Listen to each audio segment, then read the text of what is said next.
کبھی بھی اپنے آپ کو ایسی بحث کے اندر شامل نہ کرنا جس کا نتیجہ بے ادبی تک پہنچتا ہو۔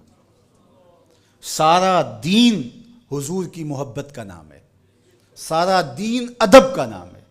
اور اقبال علیہ رحمہ کا یہ شعر میں کئی مرتبہ آپ تک پہنچا چکا ہوں۔ دین سراپا سوختن اندر طلب، انتہائش عشق آغازش ادب۔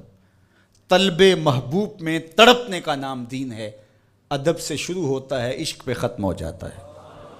جو دین ادب سے شروع نہیں ہوتا اور عشق پہ ختم نہیں ہوتا وہ دین دین ہی نہیں ہے، وہ دین مقصود شریعت نہیں ہے، وہ دین مقصود الہی نہیں ہے۔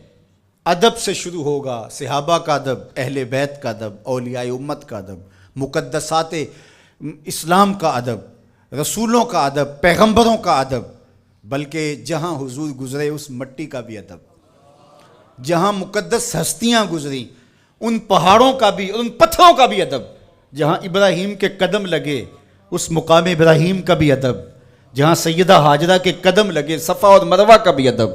دین تو ہے ہی ادب، سراپا ادب ہے دین۔ اللہ اکبر۔ اور اگر نگاہ ابو بکر نصیب ہو جائے تو اقبال کا ایک لہجہ اور دیکھیے۔ معنی حرفم کنی تحقیق اگر، بنگری بادیدہ صدیق اگر، قوت قلب و جگر گردت نبی، از خدا محبوب تر گردت نبی۔ ایک لمبی گفتگو ہے جس کے آخر میں یہ اشعار بیان ہوئے۔ معنی حرفم کنی تحقیق اگر، میری گفتگو کو اگر تو تحقیق کر کے بھی دیکھ لے، بنگری بادیدہ صدیق اگر۔ ابو بکر رضی اللہ تعالیٰ عنہ کی نگاہ نصیب ہو جائے تو پھر نتیجہ کیا ملتا ہے؟ کہا کہ قوت قلب و جگر گردت نبی، از خدا محبوب تر گردت نبی۔ جگر کی قوت بھی نبی بن جاتے ہیں اور دل کی قوت بھی نبی علیہ السلام کی ذات بن جاتی ہے۔ حریم قدس میں بھی پہنچیں گے، بارگاہ ازدی کا قرب بھی نصیب ہوگا، وہاں بھی آپ کو نبی یاد آئیں گے اور حضور کو سلام کریں گے، حضور یہ در بھی آپ کی چوکھٹ سے ہی نصیب ہوا ہے۔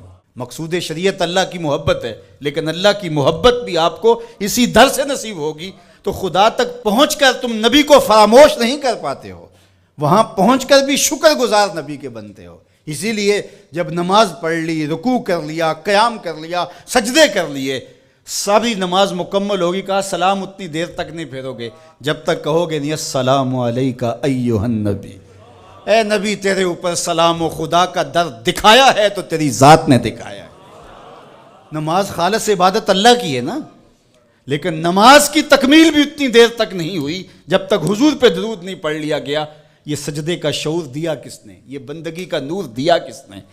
یہ تشہد، یہ سجدے، یہ قیام، یہ قومیں، یہ جلسے، یہ رکوع، یہ ثنا، یہ تحمید کس نے دی؟ یہ تکبیر و تحلیل کا نور کس نے بخشا؟ تو پھر سلام پھیرنے سے قبل کہا السلام علیکہ ایھا النبی۔